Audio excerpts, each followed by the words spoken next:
आत्तापर्यंत भारताला सतत खोटं म्हणणाऱ्या पाकिस्ताननं आता स्वतःच ऑपरेशन सिंदूरमधील भारतीय सेनेची यशोगाथा जगापुढे मांडली।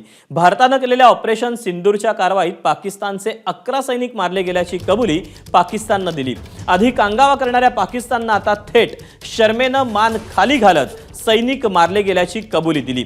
ऑपरेशन सिंदूरमध्ये एकूण 51 जण मारले गेले, त्यातले 11 सैनिक आहेत। मारल्या गेलेल्या सैनिकांपैकी 6 जण पाकिस्तान आर्मीचे तर 5 जण पाकिस्तान वायुदलाचे आहेत।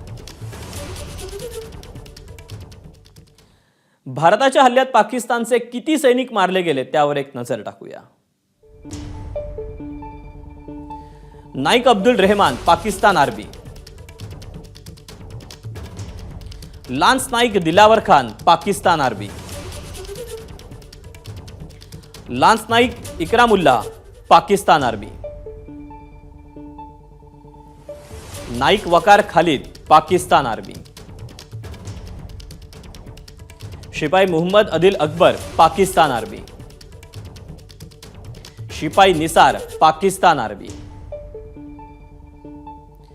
स्क्वाड्रन लीडर उस्मान युसुफ, पाकिस्तानी वायुदल।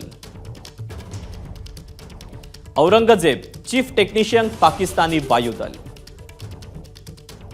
नजीब, सीनियर टेक्निशियन, पाकिस्तानी वायुदल। फारूक, कॉर्पोरेल, पाकिस्तानी वायुदल। हे 11 पाकिस्तानी सैनिक ठार मारलेले, ज्यामध्ये मुबाशिर सीनियर टेक्निशियनचा देखील समावेश आहे। भारताच्या ऑपरेशन सिंदूरबाबत सातत्यानं खोटी माहिती जगभरात पसरवण्याचा प्रयत्न करणाऱ्या पाकिस्ताननं त्यांचं चीनी बनावटीचं J-17 लढाऊ विमान भारतानं पाडल्याच्या दाव्याला पुष्टी दिली। पाकिस्ताननं जाहीर केलेल्या 11 मृत सैनिकांच्या यादीत स्क्वाड्रन लीडर उस्मान युसुफ यांचाही समावेश आहे। जेकोबाबाद विमानतळावरून उस्मान युसुफ आणि त्याचे सहकारी J-17 विमानानं हवेत उड्डाण करण्याच्या तयारीत होते। त्यावेळी भारतीय हवाई दलानं पाकिस्तानच्या हवाई तळावर हल्ला चढवला, त्यात ते मृत्युमुखी पडले। भारतीय हवाई दलाच्या या एअर स्ट्राईकमध्ये पाकिस्तानच्या लष्करी तळावरील यंत्रणेचंही मोठ्या प्रमाणात नुकसान झालं। एबीपी माझा, उघडा डोळे बघा नीट।